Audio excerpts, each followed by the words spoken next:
بسم اللہ الرحمن الرحیم۔ السلام علیکم۔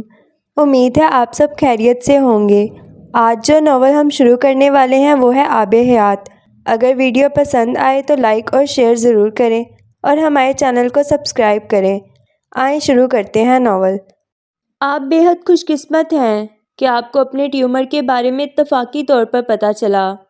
ان اثرات سے پتہ نہیں چلا جو ٹیومر کی وجہ سے جسم پر ہونا شروع ہو چکے ہوتے ہیں۔ امریکہ میں ایک اور ٹیسٹ کے بعد وہاں کے ایک بہترین نیورو سرجن نے سالار سکندر کو خوشخبری دی تھی، جو صرف اس کے نزدیک خوشخبری تھی۔ 2 ٹیومر ہیں، ایک بے حد چھوٹے سائز کا اور کچھ بڑا، لیکن دونوں فی الحال اس اسٹیج پر ہیں کہ انہیں سرجری کے ذریعے ختم کیا جا سکتا ہے بغیر کوئی زیادہ نقصان ہوئے۔ وہ اب رپورٹس اور ٹیسٹوں کے بعد اس کے آپریشن کے حوالے سے صورتحال کو ڈسکس کر رہا تھا۔ اور کم سے کم نقصان کیا ہے جو ہو سکتا ہے؟ سالار نے اسے ٹوکا۔ نیورو سرجری ایک خطرناک سرجری ہے۔ جس جگہ یہ دونوں ٹیومرز ہیں وہ جگہ بھی بہت نازک ہے۔ آپ کا دماغ متاثر ہو سکتا ہے، آپ کی یادداشت متاثر ہو سکتی ہے، اعصاب پر اثر پڑ سکتا ہے، جس کے نتیجے میں آپ کو راشے کا مرض لاحق ہو سکتا ہے، کبھی کبھار مرگی کا حملہ ہو سکتا ہے، آپ کی نظر متاثر ہو سکتی ہے۔ وہ ڈاکٹر یوں مضر اثرات کو دہرا رہا تھا جیسے کسی ہوٹل کا ویٹر مینیو کارڈ دیکھے بغیر بھی وہاں ملنے والے کھانوں کی فہرست پڑھ رہا ہو۔ اور میں سرجری نہ کرواؤں تو؟ سالار نے اس سے پوچھا۔ کچھ عرصہ آپ سرجری کے بغیر گزار سکتے ہیں، کیونکہ میں نے آپ کو بتایا ہے ابھی ان ٹیومرز نے آپ کے دماغ اور جسم کو متاثر کرنا شروع نہیں کیا، لیکن کچھ عرصے کے بعد ایسا ہونا شروع ہو جائے گا۔ اس وقت سرجری بے حد خطرناک ہو جائے گی۔ میرا مشورہ یہ ہے کہ یہ چھوٹا ٹیومر فوری طور پر ریموو کروا لیں، کیونکہ یہ ذرا بھی بڑا ہوا تو آپ کی زندگی کو خطرہ لاحق ہو جائے گا۔ دوسرے ٹیومر کو دواؤں اور دوسرے طریقوں سے کنٹرول کیا جا سکتا ہے کہ اس کے بڑھنے کو مکمل طور پر روک دیا جائے۔ ڈاکٹر غیر جذباتی انداز میں اسے بتا رہا تھا۔ وہ بھی غیر جذباتی انداز میں یہ اندازے لگانے میں مصروف تھا کہ وہ سرجری کے بغیر کتنا عرصہ نکال سکتا تھا۔ 6-7 ماہ۔ لیکن میں یہ ایڈوائز نہیں کروں گا کہ آپ اسے زیادہ ڈیلے کریں۔ جو میڈیسنز آپ استعمال کر رہے ہیں وہ اس سے زیادہ مدد نہیں کر سکیں گی آپ کی۔ سالار سر ہلا کر رہ گیا تھا۔ 1 مہینے کے بعد اسے کنشاسا چھوڑ کر پاکستان چلے جانا تھا۔ اس کے 3 مہینے کے بعد اسے اپنا ادارہ لانچ کرنا تھا، لیکن اس سے بھی زیادہ اہم اس کے لیے یہ تھا کہ وہ ورلڈ بینک کی جاب چھوڑنے کے فوری بعد ایک بار پھر سے اپنے ادارے کے لیے فنڈز پول کرنے کی کوشش کرتا، اور ایک بار ادارہ لانچ ہو جاتا تو اس کے فوراً بعد وہ سرجری کے لیے کبھی نہیں جا سکتا تھا، کیونکہ اسے اس وقت بہت زیادہ کام کرنے کی ضرورت تھی، اور وہ بھی سامنے آ کر وہ غائب نہیں ہو سکتا تھا۔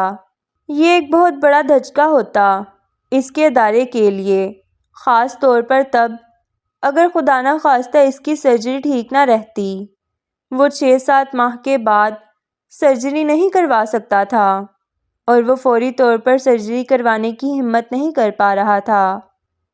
3 دن کے بعد کنشاسا واپس آنے پر اس نے امامہ کو یہ ساری صورتحال بتا دی تھی۔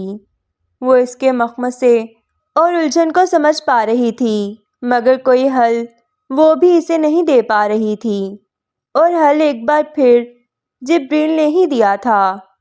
سالار اس رات اتفاقی طور پر کسی کام سے لاؤنج میں نکلا تھا۔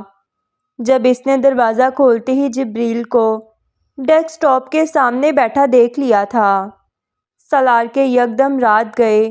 وہاں آنے پر اس نے برق رفتاری سے وہ سب کچھ بند کرنا شروع کیا تھا جو سائٹس وہ کھولے بیٹھا تھا، مگر وہ کمپیوٹر بند نہیں کر سکتا تھا۔ تم کیا کر رہے ہو جبریل؟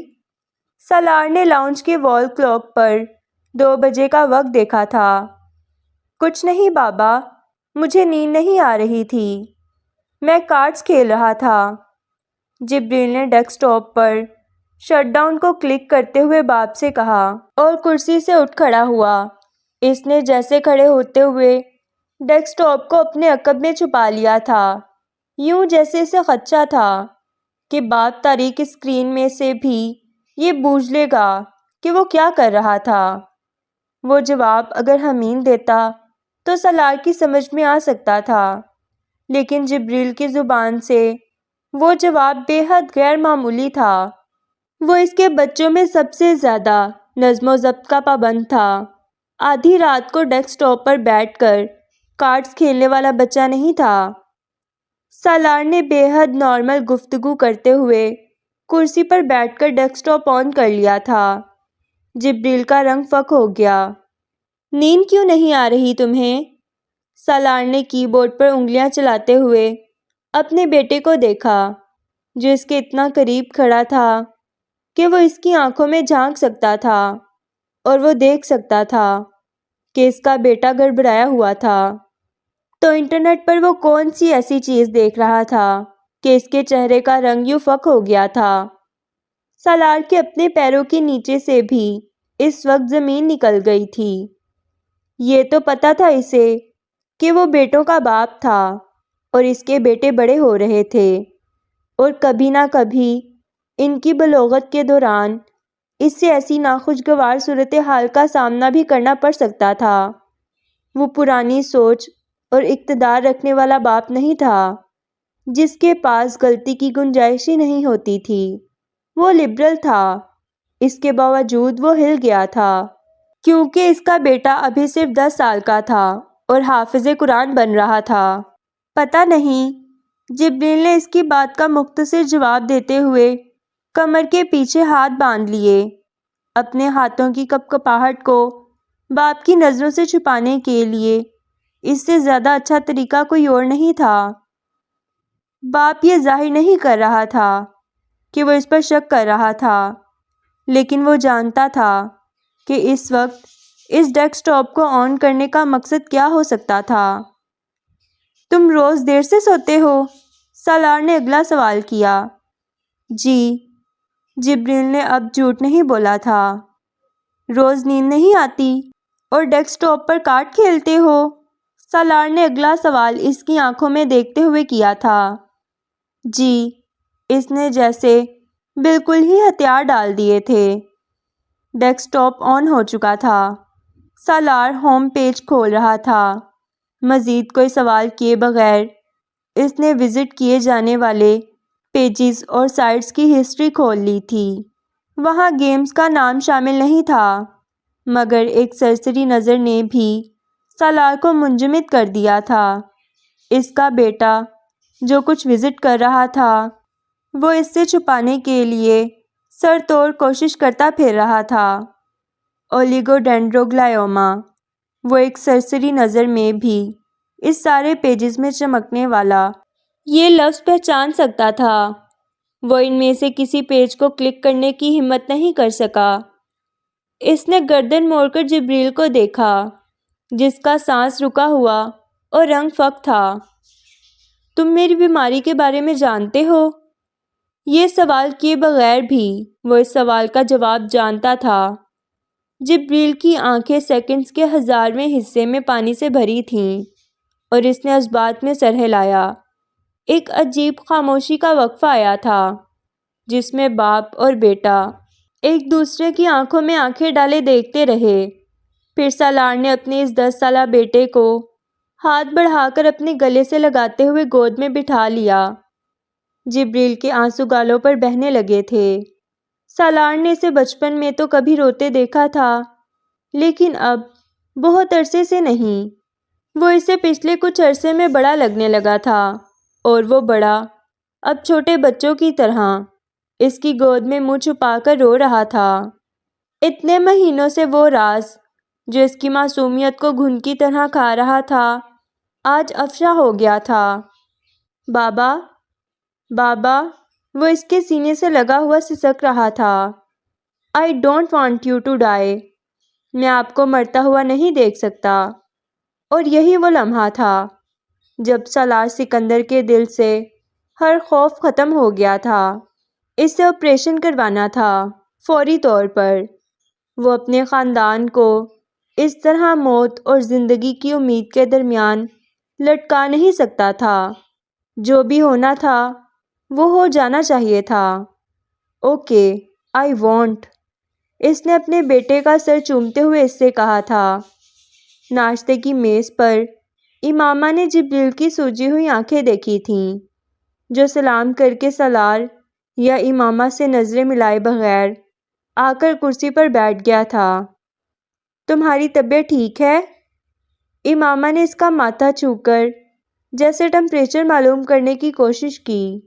جی میں ٹھیک ہوں۔ جبریل کچھ گھبرایا نظریں اٹھائے بغیر اس نے پلیٹ میں پڑا آملیٹ چھری اور کانٹے سے کاٹنے کی کوشش کرتے ہوئے جیسے امامہ کی توجہ اپنے چہرے سے ہٹانے کی کوشش کی۔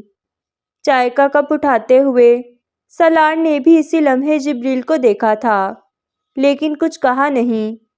تم جاگتے رہے ہو کیا ساری رات؟ امامہ کو اس کی آنکھیں ابھی بھی تشویش میں مبتلا کر رہی تھیں۔ نہیں ممی، یہ بہت رویا ہے۔ اس سے پہلے کہ جبریل کوئی اور بہانہ بنانے کی کوشش کرتا، حمید نے سلائس کا کونا دانتوں سے کاٹتے ہوئے بے حد اطمینان سے جبریل کو جیسے بھرے بازار میں ننگا کر دیا۔ کم از کم جبریل کو ایسا ہی محسوس ہوا تھا۔ ٹیبل پر موجود سب لوگوں کی نظریں بیک وقت جبریل کے چہرے پر گئیں۔ وہ جیسے پانی پانی ہوا۔ ایک بھی لفظ کہے بغیر امامہ نے سالار کو دیکھا۔ سالار نے نظریں چرائی۔ سلائس کے کونے کترتا ہوا حمید بے حد اطمینان سے رات کے اندھیرے میں بستر میں چھپ کر بہائے گئے ان آنسوؤں کی تفصیلات کسی کمنٹری کرنے والے کے انداز میں بغیر رکے بتاتا چلا جا رہا تھا۔ جبریل روز روتا ہے اور اس کی آوازوں کی وجہ سے میں سو نہیں پاتا۔ جب میں اس سے پوچھتا ہوں کہ کیا وہ جاگ رہا ہے تو وہ جواب نہیں دیتا، ایسے ظاہر کرتا ہے جیسے وہ سو رہا ہے۔ مگر مجھے ناشتے کی میز پر حمید کے انکشافات نے ایک عجیب سی خاموشی پیدا کر دی تھی۔ اور ممی، مجھے پتا ہے کہ وہ کیوں روتا ہے۔ حمید کے آخری جملے نے امامہ اور سالار کے پیروں کے نیچے سے نئے سرے سے زمین کھینچی تھی۔ لیکن میں یہ بتاؤں گا نہیں، کیونکہ میں نے جبریل سے پرومس کیا ہے کہ میں کسی سے اس کو شیئر نہیں کروں گا۔ میں کسی کو پریشان نہیں کرنا چاہتا۔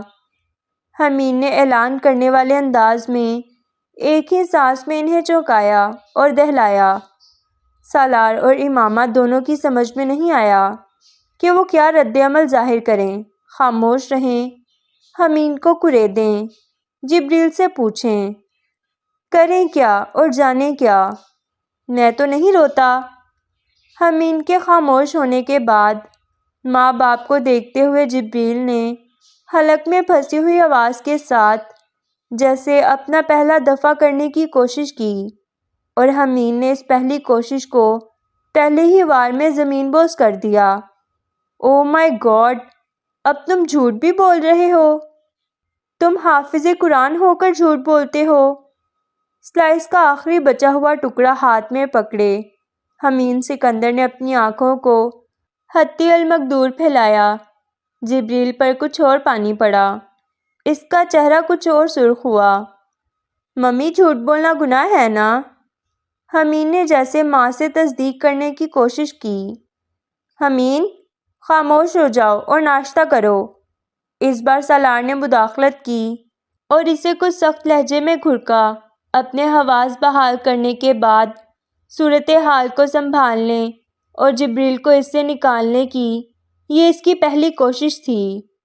امامہ اب بھی سرد ہاتھوں کے ساتھ وہاں بیٹھی جبریل کو دیکھ رہی تھی۔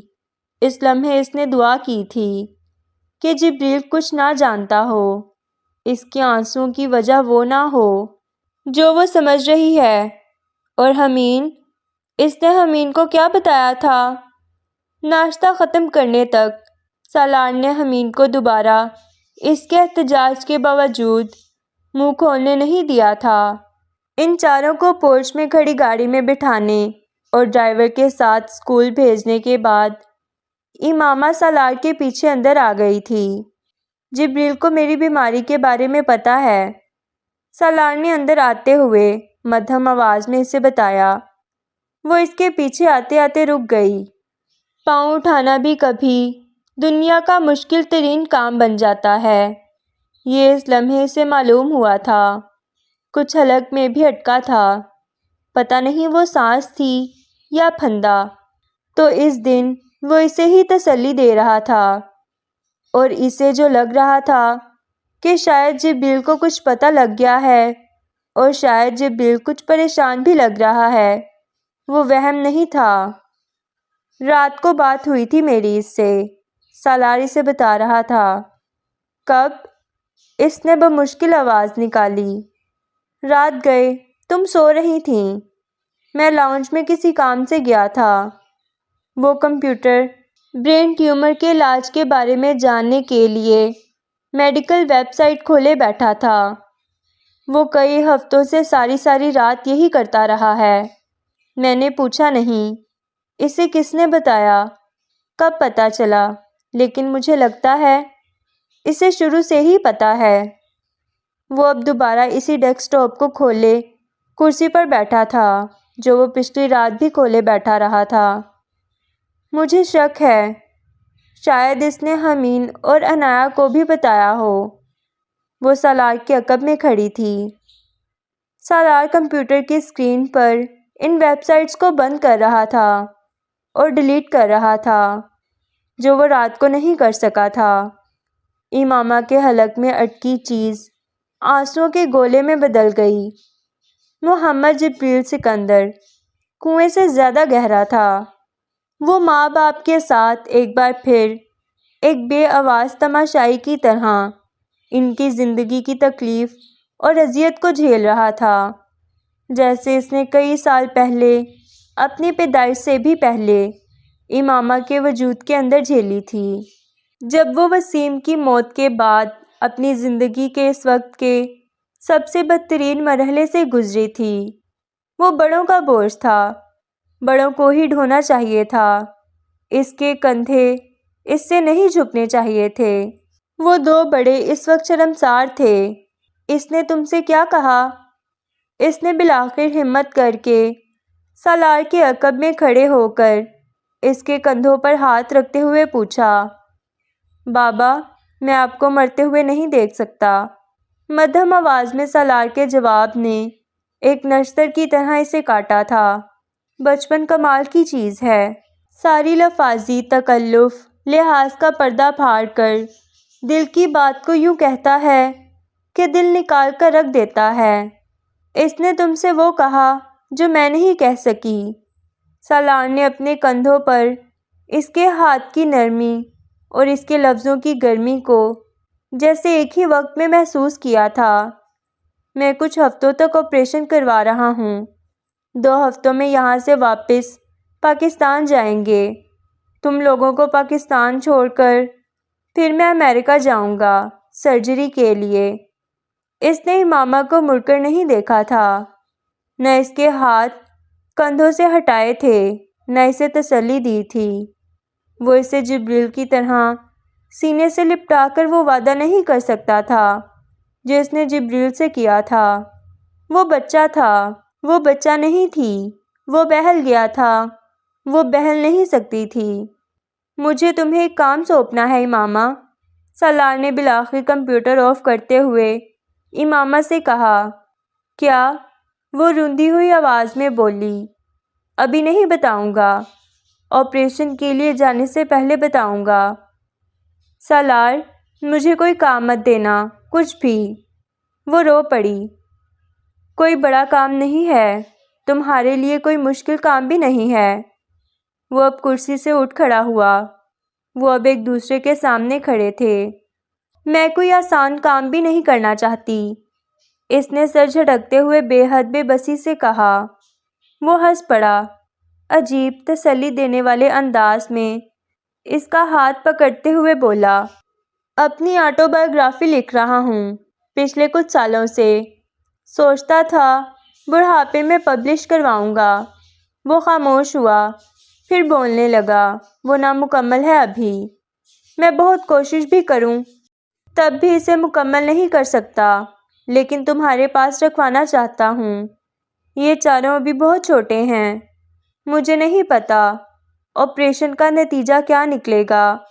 مجھے یہ بھی نہیں پتا آگے کیا ہونے والا ہے، لیکن پیچھے جو کچھ ہو چکا ہے وہ لکھ چکا ہوں میں، اور میں چاہتا ہوں تم اسے ان چاروں کے لیے اپنے پاس محفوظ رکھو۔ ان جملوں میں عجیب بے رتبی تھی۔ وہ اسے کھل کر یہ نہیں کہہ پایا تھا کہ اس کے مرنے کے بعد وہ اس کے بچوں کے ہوش سنبھالنے پر ان سے ان کے باپ کا تعارف ان کے باپ کے لفظوں میں ہی کروائے۔ وہ اس سے یہ بھی نہیں کہہ سکا تھا کہ اسے آپریشن میں ہونے والی کسی پیچیدگی کے نتیجے میں ہونے والی دماغی بیماری کا بھی اندیشہ تھا۔ اس نے جو نہیں کہا تھا امامہ نے وہ بھی سن لیا تھا، بس صرف سنا تھا۔ وہ آنے والے وقت کے بارے میں سوچنا نہیں چاہتی تھی، کیونکہ وہ برا وقت تھا اور وہ برے وقت سے آنکھیں بند کر کے گزرنا چاہتی تھی۔ کتنے چیپٹر ہیں اس کتاب کے؟ اس نے نہ چاہتے ہوئے بھی پوچھا۔ 37 سال کی عمر میں پہلا چیپٹر لکھا تھا، پھر ہر سال ایک چیپٹر لکھتا رہا ہوں۔ ہر سال ایک لکھنا چاہتا تھا۔ زندگی کے پہلے سال، پھر اگلے 5، پھر اس سے اگلے۔ ابھی زندگی کے صرف 40 سال ریکارڈ کر پایا ہوں۔ وہ بات کرتے کرتے رکا۔ چیپٹر گنوائے بغیر وہ عمر گنوانے بیٹھ گیا تھا۔ 40 کے بعد بھی تو زندگی ہے۔ 41، 42، 43۔ وہ بات کرتے کرتے اٹکی، رکی، ہکلائی۔ وہ جو ہے اسے میں ڈاکومنٹ نہیں کرنا چاہتا۔ تم کرنا چاہتی ہو تو کر لینا۔ کیا وہ اجازت دے رہا تھا؟ اسے جیسے کہہ رہا ہو تم یاد رکھنا چاہتی ہو، یہ عرصہ تو یاد رکھ لینا۔ کہاں ہے کتاب؟ وہ یہ سب نہیں پوچھنا چاہتی تھی، پھر بھی پوچھتی جا رہی تھی۔ اسی کمپیوٹر میں ہے۔ وہ دوبارہ کمپیوٹر آن کرنے لگا اور ڈیسک ٹاپ پر پڑے ایک فولڈر کو کھول کر اس نے امامہ کو دکھایا۔ فولڈر کے اوپر ایک نام چمک رہا تھا، تاش۔ تاش؟ امامہ نے رندھی ہوئی آواز میں پوچھا۔ نام ہے میری آٹو بایوگرافی کا۔ وہ اب اسے دیکھے بغیر فولڈر کھولے اسے فائلز دکھا رہا تھا۔ انگلش میں لکھی جانے والی آٹو بایوگرافی کا نام اردو میں رکھو گے؟ اسٹڈی ٹیبل کے کونے سے ٹکی وہ اس کا چہرہ دیکھ رہی تھی۔ میری زندگی کو اس لفظ سے زیادہ بہتر کوئی بیان نہیں کر سکتا۔ کیا فرق پڑتا ہے؟ تم لوگوں کے لیے لکھی ہے، تم لوگ تو سمجھ سکتے ہو تاش کیا ہے۔ وہ اس کی طرف دیکھے بغیر مدھم آواز میں بولتا ہوا صفحات کو اسکرول ڈاؤن کر رہا تھا۔ لفظ بھاگتے جا رہے تھے، پھر غائب ہو رہے تھے، بالکل ویسے ہی جیسے اس کی زندگی کے سال غائب ہوئے تھے۔ پھر وہ آخری چیپٹر آخری صفحے پر جا رکا تھا۔ آدھا صفحہ لکھا ہوا تھا، آدھا خالی صفحہ تھا۔ سالار نے اس فولڈر کو کھولنے کے بعد پہلی بار سر اٹھا کر امامہ کو دیکھا۔ نم آنکھوں کے ساتھ وہ اسے ہی دیکھ رہی تھی۔ تو پڑھنا چاہو گی؟ اس نے مدھم آواز میں امامہ سے پوچھا۔ اس نے نفی میں سر ہلایا۔ کنشاسا سے واپسی ان کی زندگی کا بے حد خوشگوار ترین سفر ہوتا اگر اس سفر کے پیچھے سالار سکندر کی بیماری نہ کھڑی ہوتی۔ وہ 5 سال کے بعد اپنے ملک واپس آئے تھے، لیکن اب آگے اندیشوں کے سوا فی الحال کچھ نظر نہیں آ رہا تھا۔ کئی سالوں کے بعد امامہ پھر گھر سے بے گھر ہوئی تھی۔ اپنی چھت سے یکدم وہ سالار کے والدین کے گھر آ بیٹھی تھی۔ وہ بے حد اچھے لوگ تھے، پیار کرنے والے، احسان نہ جتانے والے، پر احسان تو تھا ان کا۔ کنشاسا سے پاکستان آنے سے پہلے اس نے ایک دن چاروں بچوں کو بٹھا کر سمجھایا تھا، ہم اب جہاں جا رہے ہیں وہ ہمارا گھر نہیں ہے، وہاں ہم گیسٹ ہیں، اور جتنی دیر بھی ہمیں وہاں رہنا ہے اچھے مہمانوں کی طرح رہنا ہے۔ اور اچھے مہمان کیا کرتے ہیں؟ اس نے اپنے بچوں کے سامنے بے گھری کو نیا ملبوس دے کر پیش کرتے ہوئے کہا، اچھے گیسٹ ڈھیر ساری چیزیں لاتے ہیں، مزے مزے کی باتیں کرتے ہیں اور جلدی چلے جاتے ہیں، اور کوئی بھی کام نہیں کرتے، ریسٹ کرتے ہیں۔ حمید نے حسب عادت اور حسب توقع سب پر سبقت لے جانے کی کوشش میں اپنے تجربات اور مشاہدات کی بنیاد پر اپنا جواب پیش کرتے ہوئے امامہ کو ایک ہی وار میں لاجواب کر دیا۔ اسے ہنسی آ گئی۔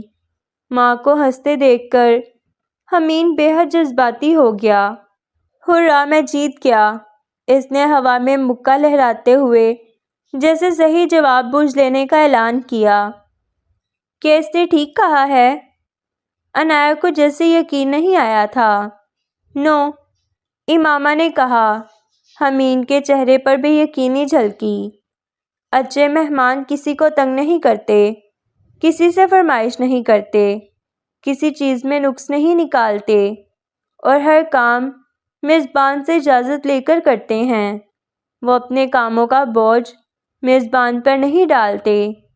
امامہ نے انہیں سمجھانے والے انداز میں کہا، او مائی گاڈ ممی، میں اچھا گیسٹ نہیں ہونا چاہتا، میں بس گیسٹ بننا چاہتا ہوں۔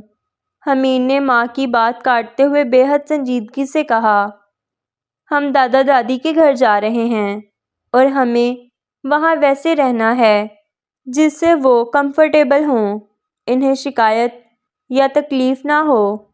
امامہ نے اس کی بات کو نظر انداز کرتے ہوئے کہا، اوکے۔ عنایا، رئیسہ اور جبریل نے بیک وقت ماں کو اطمینان دلایا۔ اور ہم اپنے گھر میں کب جائیں گے؟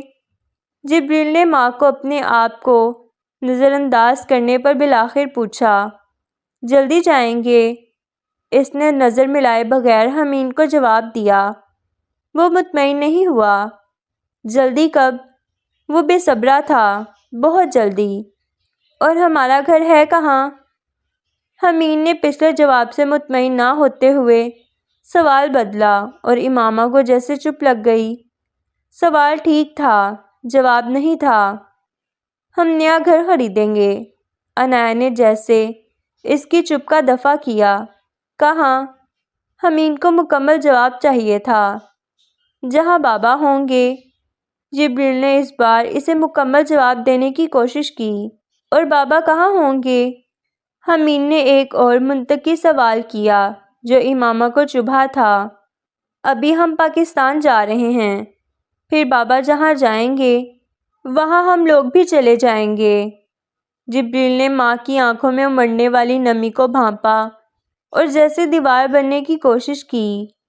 واو، یہ تو بہت اچھا ہے۔ حمید بالآخر مطمئن ہوا۔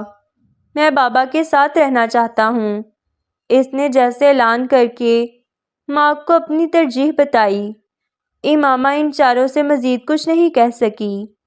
یہ سمجھانا بھی بڑا مشکل کام ہوتا ہے، اور خاص طور سے اس چیز کو سمجھانا جو خود سمجھ میں نہ آ رہی ہو۔ اس نے ان چاروں کو سونے کے لیے جانے کا کہہ دیا اور خود ان کے کمرے سے نکل آئی۔ ممی، حمید اس کے پیچھے لاؤنج میں نکل آیا تھا۔ امامہ نے اسے پلٹ کر دیکھا۔ وہ جیسے کسی سوچ میں تھا۔ یس، اس نے جواب دیا، میں آپ کو کچھ بتانا چاہتا ہوں، لیکن میں کنفیوز ہوں، اس نے ماں سے کہا۔ کیوں؟ وہ اس کا چہرہ دیکھنے لگی۔ کیونکہ میں اپنا وعدہ نہیں توڑنا چاہتا، اس نے اپنی الجھن کی وجہ بتائی۔ لیکن میں آپ کو بتانا چاہتا ہوں کہ میں آپ کا سیکرٹ جانتا ہوں۔ امامہ کا دل جیسے اچھل کر حلق میں آیا۔ میں جانتا ہوں آپ اپسیٹ ہو، وہ کہہ رہا تھا۔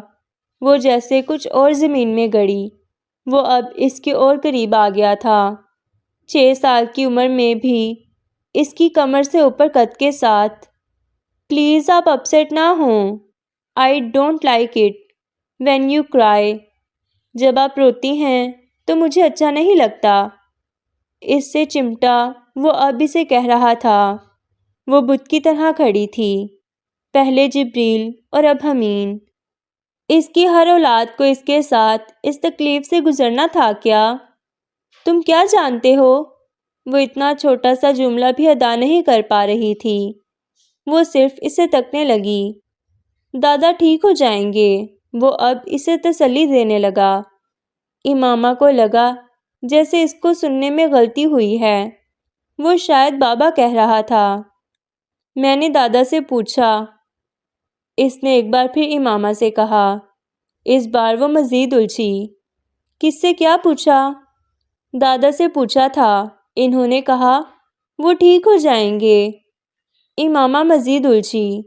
دادا کو کیا ہوا؟ وہ پوچھے بغیر نہیں رہ سکی۔ دادا کو برین ٹیومر نہیں ہوا، دادا کو الزائمر ہے، لیکن وہ ٹھیک ہو جائیں گے۔ امامہ کا دماغ بگ سے اڑا تھا۔ سالار کو کچھ مت بتانا۔ پاکستان پہنچنے کے بعد جو پہلا کام تھا وہ امامہ نے یہی کیا تھا۔ اس نے سکندر عثمان سے اس انکشاف کے بارے میں پوچھا تھا جو سکندر عثمان نے حمین کے برین ٹیومر کے حوالے سے سوال کے جواب میں کیا تھا، اور انہوں نے جواباً اسے بتایا تھا کہ 1 مہینہ پہلے روٹین کے ایک میڈیکل چیک اپ میں ان کی اس بیماری کی تشخیص کی گئی تھی جو ابھی ابتدائی سٹیج پر تھی، لیکن انہیں سب سے پہلی پریشانی یہی تھی کہ کہیں امامہ نے سالار سے اس بات کا ذکر نہ کر دیا ہو، اور جب اس نے یہ بتایا کہ اس نے سالار سے ابھی ذکر نہیں کیا تو انہوں نے پہلی بات اس سے یہی کہی تھی، میں اسے پریشان نہیں کرنا چاہتا، اس کا آپریشن ہونے والا ہے اور میں اپنی بیماری کے حوالے سے اسے اور ٹینس کروں۔ وہ اب بھی اپنے سے زیادہ سالار کے بارے میں فکر مند تھے۔ پاپا، میں نہیں بتاؤں گی اسے، میں بھی یہ نہیں چاہتی کہ وہ پریشان ہو۔ امامہ نے انہیں تسلی دی۔ آپ جانتے ہیں آپ سے وہ بہت اٹیچ ہے، اپنی بیماری بھول جائے گا وہ۔ جانتا ہوں۔ انہوں نے ایک رنجیدہ مسکراہٹ کے ساتھ سر ہلایا۔ اس عمر میں اپنی بیماری کی فکر نہیں ہے مجھے، میں نے زندگی گزار لی ہے اپنی، اور اللہ کا شکر ہے بہت اچھی گزاری ہے، اس کو صحت مند رہنا چاہیے۔ انہوں نے آخری جملہ عجیب حسرت سے کہا، اگر میرے بس میں ہوتا تو میں اس کی بیماری بھی خود لے لیتا، اپنی زندگی کے جتنے بھی سال باقی ہیں وہ اسے دے دیتا۔ امامہ نے ان کے ہاتھوں کو اپنے ہاتھوں میں لے لیا۔ آپ بس اس کے لیے دعا کریں پاپا، ماں باپ کی دعا میں بہت اثر ہوتا ہے، دعا کے علاوہ اور کوئی کام نہیں ہے مجھے۔ میں سوچتا تھا اس نے مجھے نوعمری اور جوانی میں بہت ستایا تھا، لیکن جو میرے بڑھاپے میں ستا رہا ہے یہ وہ بات مکمل نہیں کر سکے، رو دیے۔ ایک کام کریں گے پاپا؟ امامہ نے ان کا ہاتھ تھپکتے ہوئے کہا۔ کیا؟ اپنی انگلی میں پہنی ہوئی انگوٹھی اتارتے ہوئے امامہ نے ان کے ہاتھ کو کھولتے ہوئے ان کی ہتھیلی پر وہ انگوٹھی رکھ دی۔ اسے بیچ دیں۔ وہ اس کا چہرہ دیکھنے لگے۔ کیوں؟ انہوں نے بمشکل کہا۔ مجھے پیسوں کی ضرورت ہے۔ کتنے؟ جتنے مل سکیں۔ امامہ، انہوں نے کچھ کہنا چاہا، امامہ نے روک دیا۔ انکار مت کریں، یہ کام میں آپ کے علاوہ کسی سے نہیں کروا سکتی۔ وہ نم آنکھوں کے ساتھ چپ چاپ اسے دیکھتے رہے۔ اپنے آپریشن سے 2 ہفتے پہلے نیو یارک میں سالار سکندر اور سمر انویسٹمنٹ فنڈ کے بورڈ آف گورنرز نے پہلے گلوبل اسلامک انویسٹمنٹ فنڈ کے قیام کا اعلان کر دیا تھا۔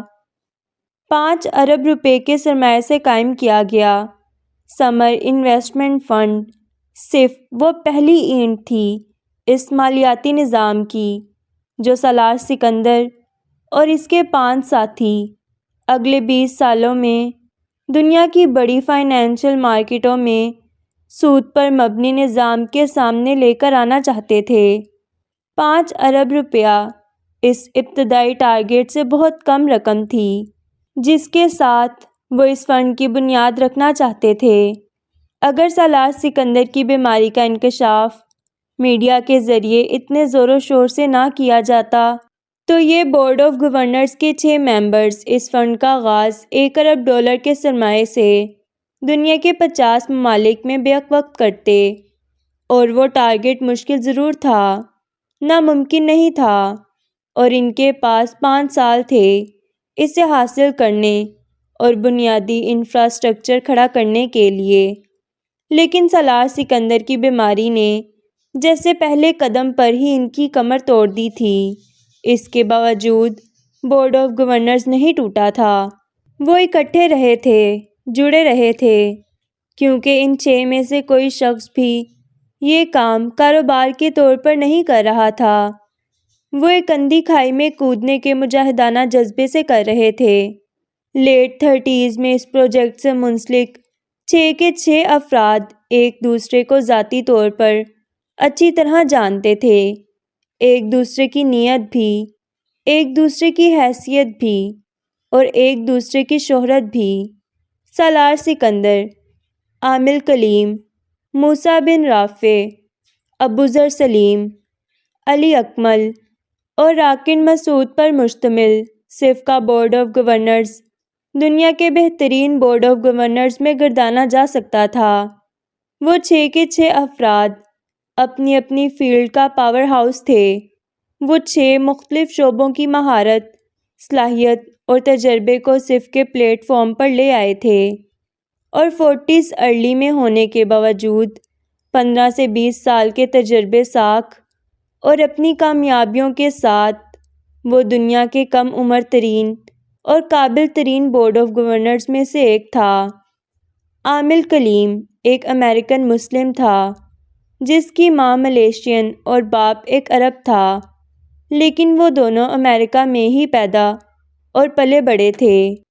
عامل کلیم ایک فائنینشیل کنسلٹس فرم کا مالک تھا اور امریکہ کے 150 سے زیادہ فائنینشیل اداروں کے لیے کنسلٹنسی کر رہا تھا۔ وہ دنیا کے 10 بہترین انویسٹمنٹ گروز میں تیسرے نمبر پر براجمان تھا اور فوربس کی اس لسٹ میں شامل تھا جس میں اس نے اگلے 10 سالوں کے ممکنہ ارب پتی پروفیشنلز کے نام دیے تھے۔ عامل کلیم بورڈ آف گورنرز کا سب سے زیادہ مذہبی اور باعمل مسلمان تھا۔ یہ اعزاز اسے بورڈ کے بقیہ 5 ممبرز نے اجتماعی طور پر اس کی دینی معلومات اور عملی کردار کو دیکھتے ہوئے بخشا تھا، جس پر عامل کلیم مطمئن تھا لیکن خوش نہیں تھا۔ سالار اسے یالے کے دنوں سے جانتا تھا۔ وہ اور عامل ان 5 افراد کے گروپ میں تھے جس کا ہر چیز میں مقابلہ رہتا تھا۔ سالار سب سے بہترین جی پی کے ساتھ ٹاپ کرنے کے باوجود جن چند سبجیکٹس میں کسی سے پیچھے رہا تھا وہ عامل کلیم ہی تھا۔ موسیٰ بن رافع مسقط اور عمان کے 2 شاہی خاندانوں سے تعلق رکھنے کے باوجود اپنے ملک میں اقتدار پر براجمان خاندان سے اختلافات کی بنیاد پر اپنے والدین کے زمانے سے امریکہ میں ہی تھا۔ اس کی پیدائش امریکہ میں ہوئی تھی اور اس کی پیدائش کے کچھ عرصے کے بعد اس کے والدین مستقل طور پر امریکہ منتقل ہو گئے تھے۔ 26 سال کی عمر میں اپنے باپ کی حادثاتی موت کے بعد موسیٰ کو وہ شپنگ کمپنی ورثے میں ملی جو اس کے باپ کی ملکیت تھی، اور ایک اوسط درجے کی شپنگ کمپنی کو موسیٰ اگلے 15 سالوں میں ایک چوٹی کی شپنگ لائن بنا چکا تھا۔ اس کی کمپنی اب کنٹینر عالمی شپنگ میں سب سے تیز رفتار اور بہترین کمپنی مانی جاتی تھی۔ سالار اور وہ کولمبیا میں آپس میں ملے تھے اور پھر ان کا رابطہ ہمیشہ رہا۔ سالار سکندر سٹی بینک میں کام کرنے کے دوران اس کی فیملی کے بہت سے اثاثوں کو ایک انویسٹمنٹ بینکر کے طور پر دیکھتا رہا تھا۔ ابوذر سلیم ایک امریکن افریقی تھا اور ایک بہت بڑی فارماسوٹیکل کمپنی کا مالک تھا اور افریقہ میں فارماسوٹیکل کنگ مانا جاتا تھا کیونکہ امریکہ بیسڈ اس کی کمپنی افریقہ کے مختلف ممالک میں فارماسوٹیکل سپلائرز میں پہلے نمبر پر تھی۔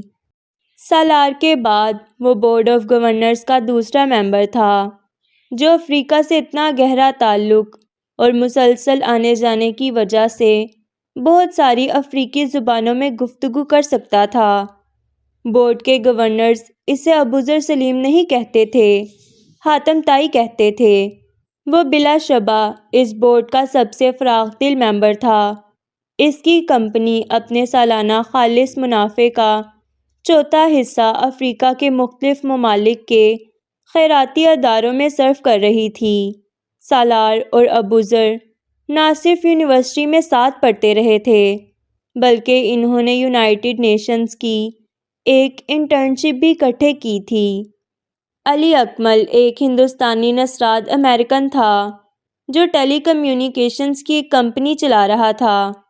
ٹیلی کام سیکٹر میں اس کی کمپنی امریکہ میں پچھلے 10 سالوں میں سب سے زیادہ منافع کمانے والی کمپنیز میں شمار ہوتی تھی۔ سب سے تیز رفتار ترقی کا تاج بھی اسی کمپنی کے سر پر تھا۔ علی اکمل خود ایک ٹیلی کام انجینئر تھا۔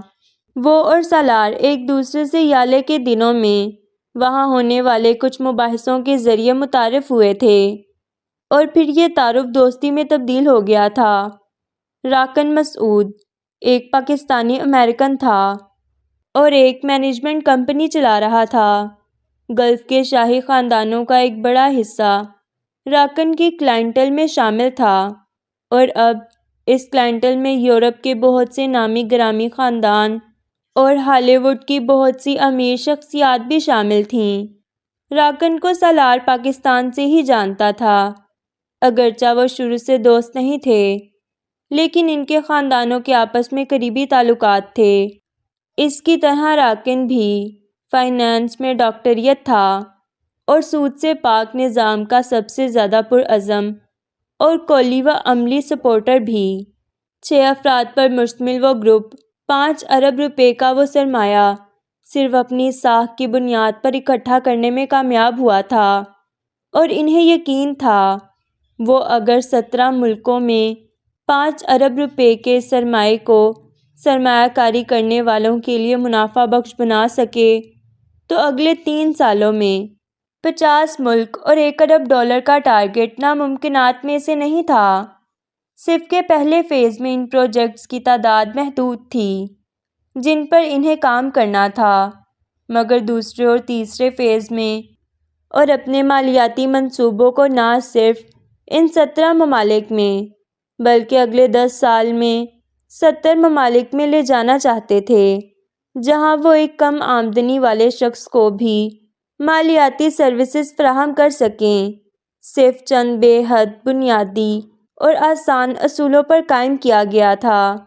وہ اپنے فنڈ کا ایک بڑا حصہ ان نئے انویسٹمنٹ نظریات پر لگانا چاہتے تھے جو افراد اور چھوٹے اداروں کی طرف سے پیش کیے جاتے، اور جن میں صرف کو اگلے کسی بڑے منصوبے کے بہتر امکانات نظر آتے ہیں، لیکن صرف ایک لینڈر کے طور پر آنے کی بجائے ایک پارٹنر کے طور پر ایسے ہر منصوبے پر کام کرتا، ایک خاص مدت تک نفع اور نقصان میں برابر کی شراکت میں، اور اس مدت کا تعین اس آئیڈیا پر لگنے والے سرمایہ کی مالیت پر منحصر تھا۔ کھوجو، پرکھو، سکھاؤ، استعمال کرو، منافع کماؤ، نقصان کے لیے تیار رہو۔ ہیومن ریسورسز پر انویسٹمنٹ کے لیے یہ صرف کی فلسفی تھی۔ صرف پہلے 5 سالوں میں پہلے ہی اپنے لیے بنیادی انفراسٹرکچر کی فراہمی کے لیے بنیادی ہوم ورک کر چکا تھا۔ بیک اپ سپورٹ کے لیے کچھ ایسی انویسٹمنٹ بھی کر چکا تھا جو سود سے منسلک نہیں تھی۔ 6 افراد کا وہ گروپ اپنی اپنی فیلڈ کی مہارت اس کمپنی میں لا کر بیٹھے تھے، اور وہ اس مہارت کو سرمایہ کاروں کو ترغیب دینے کے لیے استعمال بھی کر رہے تھے، لیکن نفع اور نقصان کی شراکت کے اصول پر کھڑے اس نظام پر کون صرف ان کی مہارت پر اعتبار کرتے ہوئے آتا؟ یہ بڑا چیلنج تھا، لیکن اس سے بھی بڑا چیلنج تھا کہ وہ اپنے پاس آنے والے پچھلے 5 ارب کے سرمایے کو ان اسٹیک ہولڈر کے لیے منافع بخش بنا سکتے جنہوں نے ان کی ساکھ اور مہارت پر اعتبار کیا تھا۔ وہ ایک بڑے کام کی طرف ایک بے حد چھوٹا قدم تھا، اتنا چھوٹا قدم کہ بڑے مالیاتی اداروں نے اس کو سنجیدگی سے لیا بھی نہیں تھا۔ فائنینشل میڈیا نے اس پر پروگرامز کیے تھے، خبریں لگائی تھیں، دلچسپی دکھائی تھی، لیکن کسی نے بھی اسے آئندہ آنے والے سالوں کے لیے اپنے لیے کوئی خطرہ نہیں سمجھا تھا۔ دنیا میں کوئی بینک، ادارہ، فنڈ ایسا نہیں تھا جو مکمل طور پر سود سے پاک سسٹم پر کھڑا ہو پاتا، اور کھڑا تھا بھی تو وہ مالیاتی نظام کے ہاتھیوں کے سامنے چونٹیوں کی حیثیت میں کھڑا تھا۔ صرف کیا کر سکتا تھا اور کیا بدل سکتا تھا؟ ایک کامیاب مالیاتی ادارہ ہو سکتا تھا، ایک قابل عمل مالیاتی نظام کے طور پر دنیا میں موجود نظام کو ٹکر دینے کے لیے اس کو فائنینشل ویابلٹی دکھانی تھی جو ابھی کسی کو نظر نہیں آئی تھی، صرف ان 6 دماغوں کے علاوہ جو اس کے پیچھے تھے۔ صرف کے قیام کا اعلان اپنے کندھوں پر لدے ایک بہت بھاری بوجھ کو ہٹا دینے جیسا تھا۔ کم از کم سالار کو ایسا ہی محسوس ہوا تھا۔ اس سے اتنی پذیرائی نہیں ملی تھی جتنی اس صورت میں ملتی وہ اسے اس سے زیادہ بڑے لیول پر لانچ کرتے، لیکن ایسا بھی نہیں تھا جو انہیں مایوس کر دیتا۔ وہ دنیا کی بڑی بڑی فائنینشل مارکیٹوں میں جہاں بہترین مالیاتی ادارے پہلے ہی موجود تھے، ان کا مقابلہ کرنے کے لیے داخل ہوئے تھے، اور انہیں پتہ تھا مقابلہ آسان نہیں تھا۔ امریکہ میں ایک ہفتے کے دوران اس نے صرف کے درجنوں سیمینارز اور میٹنگز اٹینڈ کی تھیں، اور کچھ یہی حال بورڈ آف گورنرز کے دوسرے ممبرز کا تھا۔ ایک ہفتے کے بعد اسے پاکستان جا کر اپنے بچوں سے ملنا تھا، اور پھر واپس آ کر دوبارہ امریکہ میں سرجری کروانی تھی۔ اس کا شیڈول اپائنٹمنٹ سے بھرا ہوا تھا۔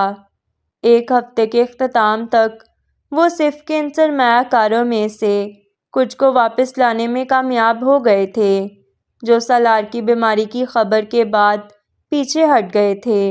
یہ ایک بڑی کامیابی تھی، بارش کا وہ پہلا قطرہ جس کا انہیں انتظار تھا۔ سالار صرف کے قیام کے لیے سرمایہ کار اور سرمایہ تو لانے میں کامیاب ہو گیا تھا، لیکن وہ ذاتی طور پر خود اس میں بورڈ آف گورنرز کے دوسرے ممبرز کی طرح کوئی بڑی انویسٹمنٹ نہیں کر سکا تھا۔ کچھ اثاثے جو اس کے پاس تھے انہیں بیچ کر بھی اس کا حصہ کروڑ سے نہیں بڑھ سکا تھا۔ وہ اس اسٹیج پر اپنی فیملی کے کسی افراد سے قرض لینا نہیں چاہتا تھا، کیونکہ وہ کسی ناگہانی صورتحال میں امامہ اور اپنے بچوں کے لیے اگر لمبے چوڑے اثاثے نہیں چھوڑ سکتا تھا تو کوئی واجبات بھی چھوڑنا نہیں چاہتا تھا۔ مگر اس فنڈ کی اناؤنسمنٹ کے ایک دن بعد سکندر عثمان نے اس سے امریکہ فون کیا تھا۔ میں 5 کروڑ کی انویسٹمنٹ کرنا چاہتا ہوں صرف میں۔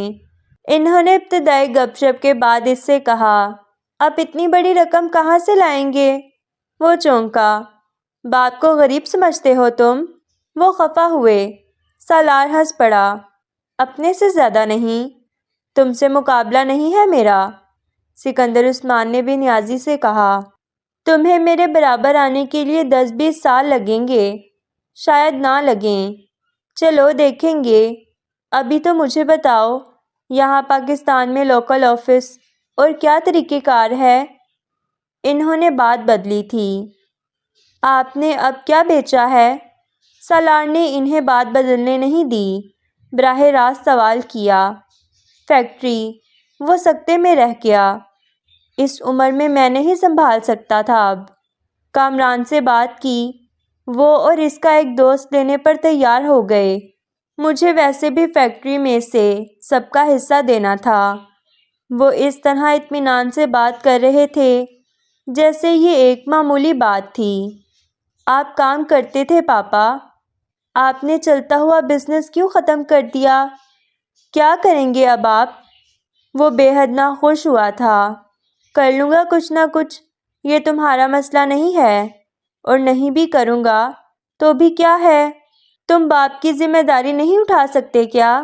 باپ ساری عمر اٹھاتا رہا ہے۔ وہ اسے ڈانٹ رہے تھے۔ آپ نے میرے لیے کیا ہے یہ سب؟ سالار رنجیدہ تھا۔ ہاں، اس بار سکندر عثمان نے بات کو گھمائے پھرائے بغیر کہا۔ پاپا، مجھ سے پوچھنا چاہیے تھا آپ کو، مشورہ کرنا چاہیے تھا۔ تم زندگی میں کون سا کام میرے مشورے سے کرتے رہے ہو؟ ہمیشہ صرف اطلاع دیتے ہو۔ وہ بات کو ہنسی میں اڑانے کی کوشش کر رہے تھے۔ وہ محظوظ نہیں ہوا۔ اس کا دل عجیب طرح سے بوجھل ہوا تھا۔ کیا ہوا؟ سکندر عثمان نے جیسے اس کی خاموشی کو کریدا۔ آپ مجھ پر اتنے احسان کیوں کرتے ہیں؟ کب تک کرتے رہیں گے؟ وہ کہے بغیر نہ رہ سکا۔ جب تک میں زندہ ہوں۔ سکندر عثمان اس کی زندگی کی بات نہیں کر سکے تھے۔ آپ مجھ سے زیادہ جئیں گے۔ وقت کا کس کو پتہ ہوتا ہے؟ سکندر عثمان کا لہجہ پہلی بار سالار کو عجیب لگا تھا۔ وہ زیادہ غور نہیں کر سکا۔ سکندر عثمان نے بات بدل دی تھی۔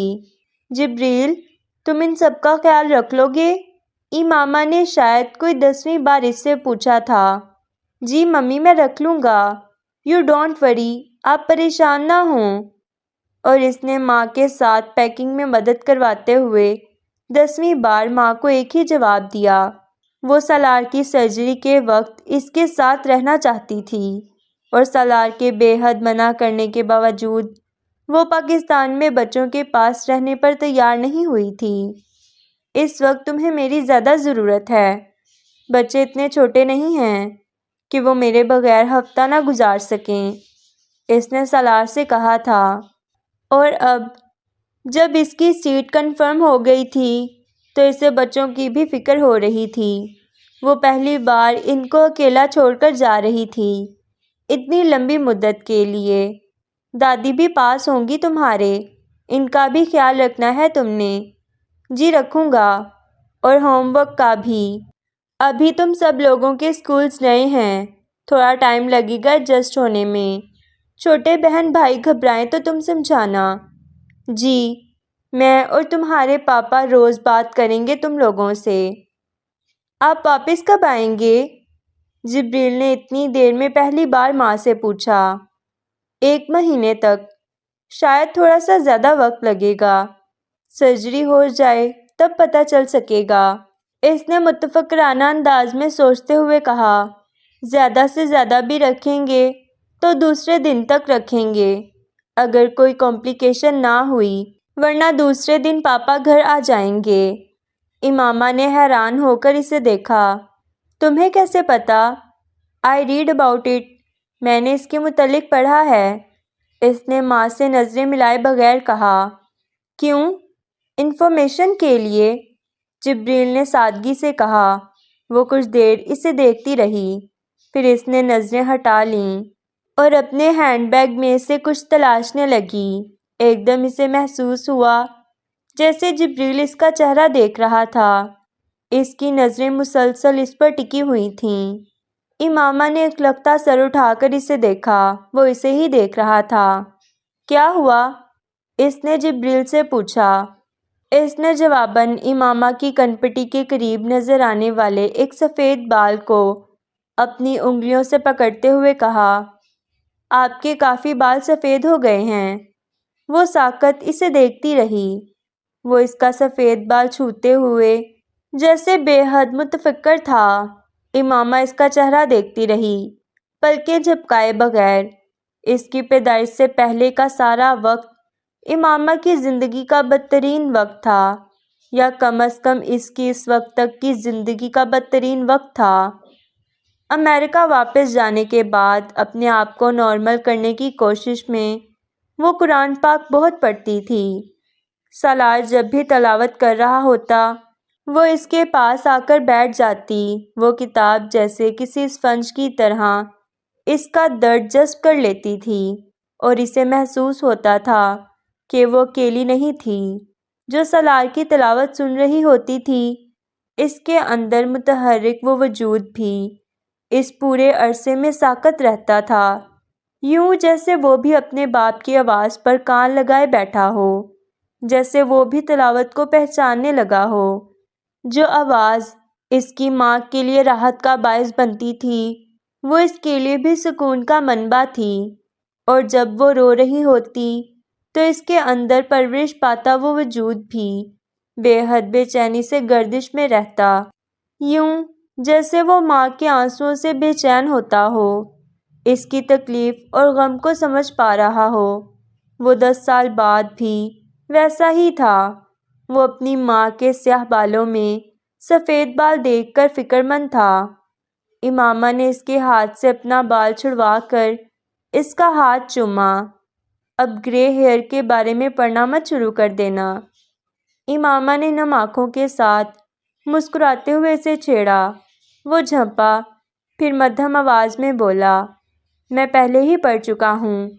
Stress, unhealthy diet main reason ہے۔ وہ امین نہیں جبریل تھا، سوال سے پہلے جواب ڈھونڈنے والا۔ وہ اس کا چہرہ دیکھتی رہی۔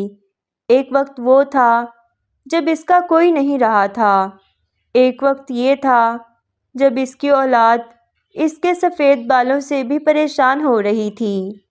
وہ اس کی زندگی کے حاصل و محصول کا سب سے بہترین منافع بخش حصہ تھا۔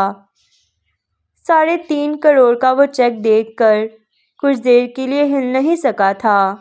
وہ لفافہ امامہ نے کچھ دیر پہلے اسے دیا تھا، اور وہ اس وقت فون پر کسی سے بات کر رہا تھا، اور لفافہ کھولتے ہوئے اس نے امامہ سے پوچھا تھا، اس میں کیا ہے؟ سوال کا جواب ملنے سے پہلے اس کے نام کاٹا گیا وہ چیک اس کے ہاتھ میں آ گیا تھا۔ سالار نے سر اٹھا کر امامہ کو دیکھا۔ وہ چائے کے 2 کپ سینٹر ٹیبل پر رکھتے ہوئے صوفے پر بیٹھی ان سے اٹھتی بھاپ کو دیکھ رہی تھی۔ کچھ کہے بغیر وہ اس کے قریب بیٹھ گیا۔ میں چاہتی ہوں تم یہ رقم لے لو، اپنے پاس رکھو یا صرف میں انویسٹ کر دو۔ سالار کے پاس بیٹھنے پہ اس نے چائے کا مگ اٹھاتے ہوئے کہا، تم نے وہ انگوٹھی بیچ دی؟ سالار نے بے ساختہ پوچھا۔ وہ ایک لمحے کے لیے بول نہیں سکی، پھر مدھم آواز میں سر جھکا کر بولی، میری تھی، بیچ سکتی تھی۔ بیچنے کے لیے تمہیں نہیں دی تھی؟ وہ خفا تھا، یا شاید رنجیدہ۔ تم چیزوں کی قدر نہیں کرتیں۔ وہ کہے بغیر نہ رہ سکا۔ چائے کا گھونٹ لیتے ہوئے امامہ نے سر ہلایا۔ ٹھیک کہتے ہو، میں چیزوں کی قدر نہیں کرتی، انسانوں کی کرتی ہوں۔ انسانوں کی بھی نہیں کرتی۔ سالار خفا تھا۔ صرف تمہاری نہیں کی، شاید اسی لیے سزا ملی۔ نمی آنکھوں میں آئی تھی، آواز کے ساتھ ہاتھ بھی کپکپایا۔ خاموشی آئی، رکی، ٹوٹی۔ تم بے وقوف ہو۔ وہ اب خفا نہیں تھا۔ اس نے وہ چیک لفافے میں ڈال کر اسی طرح میز پر رکھ دیا تھا۔ تھی، امامہ نے کہا۔ اب بھی ہو، سالار نے اصرار کیا۔ عقل مندی کا کرنا کیا ہے میں نے اب؟ اس نے جواباً پوچھا۔ یہ رقم اب اپنے پاس رکھو، بہت سی چیزوں کے لیے ضرورت پڑے گی تمہیں۔ اس کے سوال کا جواب دینے کے بجائے اس نے کہا تھا، میرے پاس ہے کافی رقم، اکاؤنٹ خالی تو نہیں ہے، بس میں چاہتی ہوں میں صرف میں کنٹریبیوٹ کروں۔ وہ کہہ رہی تھی، زیور بیچ کر کنٹریبیوٹ نہیں کروانا چاہتا میں تم سے، تم صرف دعا کرو اس کے لیے۔ زیور سے صرف پیسہ مل سکتا ہے۔ اس نے جملہ ادھورا چھوڑ دیا تھا، بات پوری پہنچائی تھی۔ سالار نے چائے کا مگ اٹھا لیا۔ میں ویسے بھی زیور نہیں پہنتی، سالوں سے لاکر میں پڑا ہے، سوچ رہی تھی وہ بھی۔ سالار نے اس کی بات مکمل ہونے نہیں دی، بے حد سختی سے اس سے کہا، تم اس زیور کو کچھ نہیں کرو گی، وہ بچوں کے لیے رکھا رہنے دو۔ میں کچھ نہیں لوں گا اب تم سے۔ وہ خاموش ہو گئی۔ چائے کے 2 گھونٹ لینے کے بعد سالار نے مگ رکھ دیا اور اس کی طرف مڑ کر جیسے کچھ بے بسی سے کہا، کیوں کر رہی ہو یہ سب کچھ؟ کچھ کہے بغیر اس کے بازو پر ماتھا ٹکاتے ہوئے اس نے ہاتھ اس کے گرد لپیٹ لیے۔ وہ پہلا موقع تھا جب سالار کو احساس ہوا کہ اس کے آپریشن کی تاریخ جوں جوں قریب آ رہی تھی وہ اس سے زیادہ حواس باختہ ہو رہی تھی۔ حواس باختہ شاید ایک بہت چھوٹا لفظ تھا۔ امامہ کی پریشانی، اضطراب، اندیشوں اور وہموں کو بیان کرنے کے لیے وہ بھی پریشان تھا، لیکن امامہ کی حواس باختگی نے جیسے اس سے اپنی پریشانی بھلا دی تھی۔ تم میرے ساتھ مت جاؤ امامہ، یہاں رہو بچوں کے پاس، سالار نے ایک بار پھر اس سے کہا۔ وہ اس کے ساتھ سرجری کے لیے امریکہ جانا چاہتی تھی اور سالار کی خواہش تھی وہ نہ جائے۔ اس کی ضد کے آگے اس نے ہتھیار تو ڈال دیے تھے، لیکن اب اسے اس طرح پریشان دیکھ کر اسے خیال آ رہا تھا کہ اسے وہاں اس کے ساتھ نہیں ہونا چاہیے۔ وہ وہاں کسی بری اور غیر متوقع صورتحال کا سامنا کیسے کرے گی؟ بچے ابھی بہت چھوٹے ہیں، ان کو اکیلا چھوڑ کر تم میرے ساتھ کیسے رہو گی؟ وہ پریشان ہو جائیں گے۔ وہ اسے اب ایک نیا عذر دے رہا تھا۔ نہیں ہوں گے، میں نے انہیں سمجھا دیا ہے۔ وہ ٹس سے مس نہیں ہوئی۔ وہاں فرقان ہوگا میرے ساتھ، پاپا ہوں گے، تمہیں یہاں رہنا چاہیے بچوں کے پاس۔ سالار نے دوبارہ اصرار کیا۔ تمہیں میری ضرورت نہیں ہے؟ وہ خفا ہوئی۔ ہمیشہ؟ سالار نے اس کا سر ہونٹوں سے چھوا۔ ہمیشہ؟ اس کے کندھے سے لگے۔ زندگی میں پہلی بار امامہ نے اس لفظ کے بارے میں سوچا تھا جو جھوٹا تھا۔ اس بیگ میں نے سب چیزیں رکھ دی ہیں۔ سالار نے یکدم بات بدلی، یوں جیسے وہ اسے اور اپنے آپ کو ایک اور خندق سے بچانا چاہتا ہو۔ وہ جب کمرے میں کچھ فاصلے پر پڑے ایک بریف کیس کی طرف اشارہ کر رہا تھا۔ ساتھ لے جانے کے لیے؟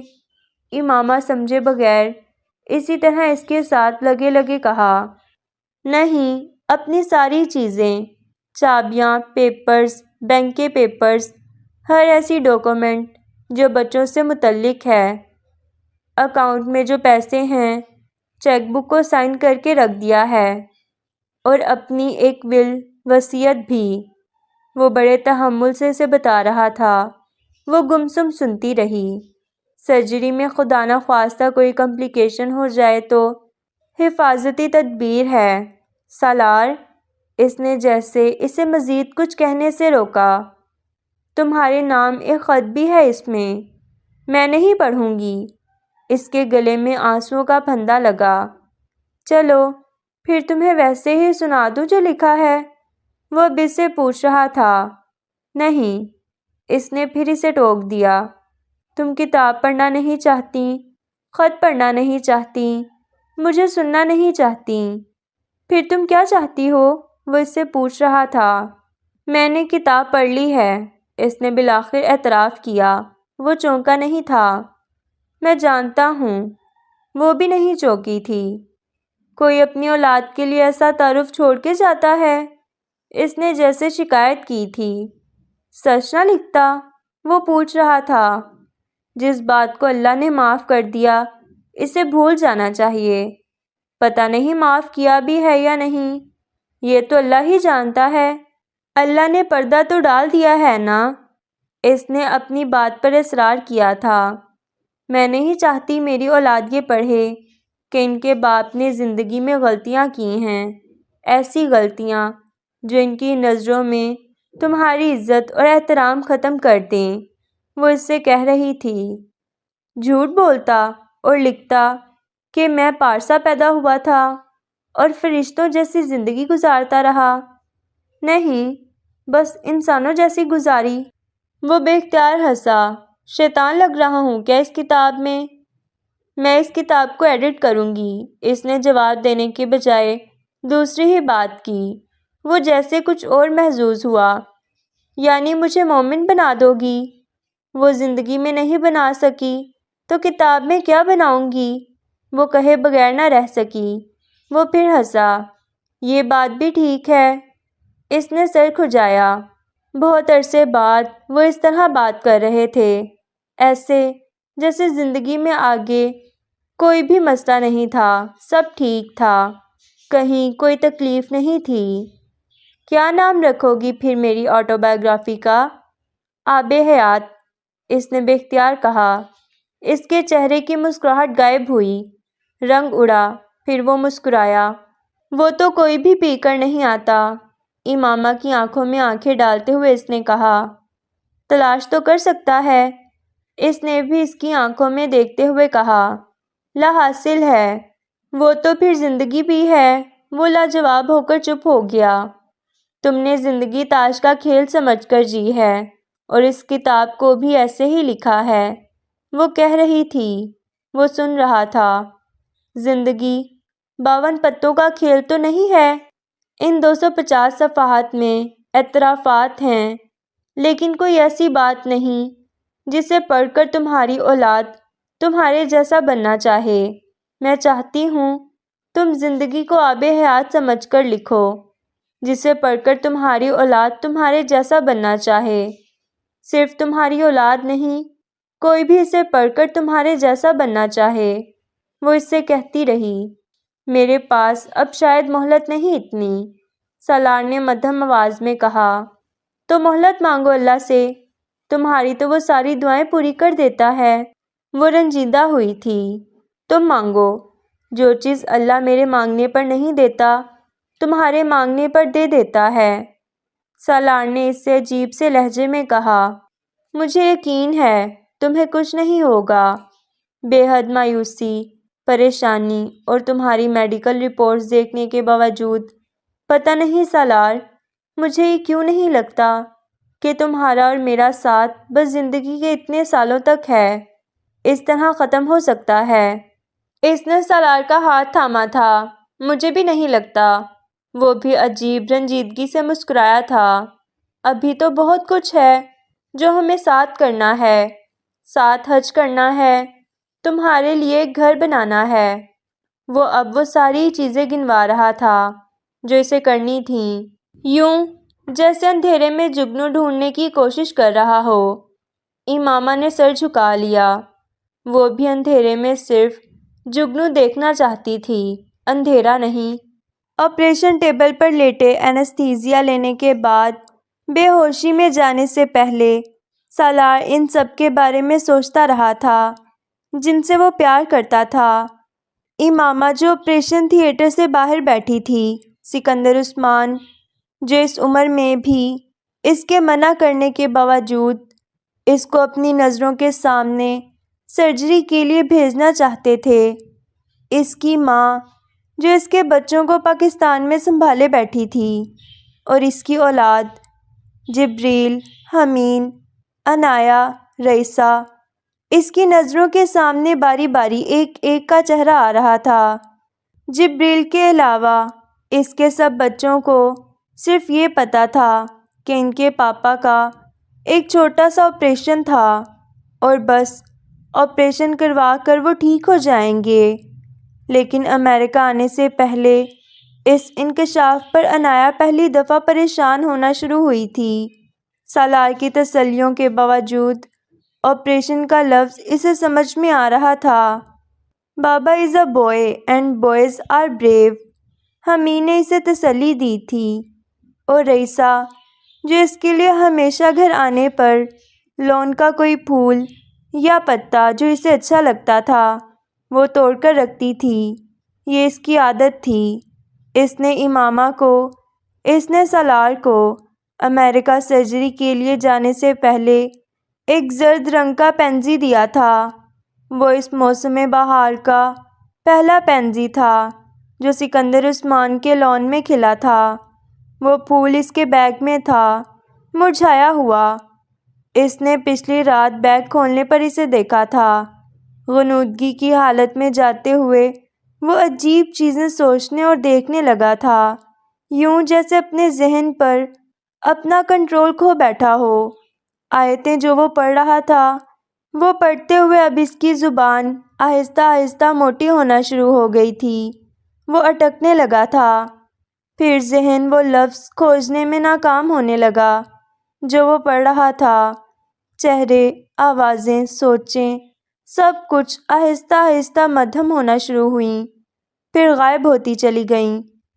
4 گھنٹے کا وہ آپریشن 4 سے 5، 6، 7 اور پھر 8 گھنٹے تک چلا گیا تھا۔ وہ 8 گھنٹے امامہ کی زندگی کے سب سے مشکل ترین گھنٹے تھے۔ سکندر عثمان، فرقان اور سالار کے دونوں بڑے بھائی وہاں موجود تھے، اسے حوصلہ اور تسلی دے رہے تھے، مگر وہ گم سم ان 8 گھنٹوں میں صرف دعائیں کرتی رہی تھی۔ وہ ذہن اور صلاحیتیں جو اللہ کی نعمت کے طور پر سالار سکندر کو عطا کی گئی تھیں، اس کی دعا تھی اللہ ان نعمتوں کو سالار کو عطا کیے رکھے، صحت، زندگی جیسی نعمتوں کا زوال نہ ہو اس پر۔ 8 گھنٹے میں وہ اپنی فیملی کے اصرار اور خود باوجود کوشش کے کچھ کھا پی نہیں سکی تھی۔ وہ پچھلی ساری رات بھی جاگتی رہی تھی، وہ بھی، سالار بھی۔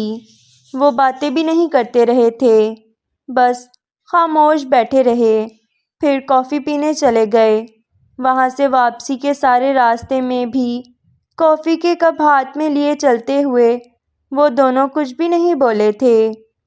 اگر بات کی بھی تھی تو موسم کی، کافی کی، بچوں کی، اور کچھ بھی نہیں۔ آپریشن تھیٹر جانے سے پہلے وہ اس سے گلے ملا تھا، اسی انداز میں جس میں وہ ہمیشہ اس سے ملتا تھا جب بھی اس سے رخصت ہوتا تھا، اور اس نے ہمیشہ کی طرح سالار سے وہی کہا تھا جو وہ اس سے کہتی تھی، "ول بی ویٹنگ"۔ وہ سر ہلا کر مسکرا دیا تھا، اس سے نظریں چرائے۔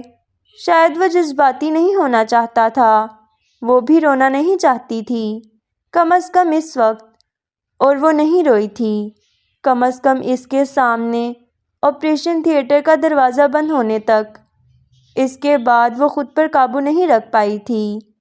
اسے امید بھی تھی اور اللہ کی ذات پر یقین بھی، اس کے باوجود وہ اپنے آپ کو وہموں، اندیشوں، وسوسوں سے بے نیاز نہیں کر پا رہی تھی۔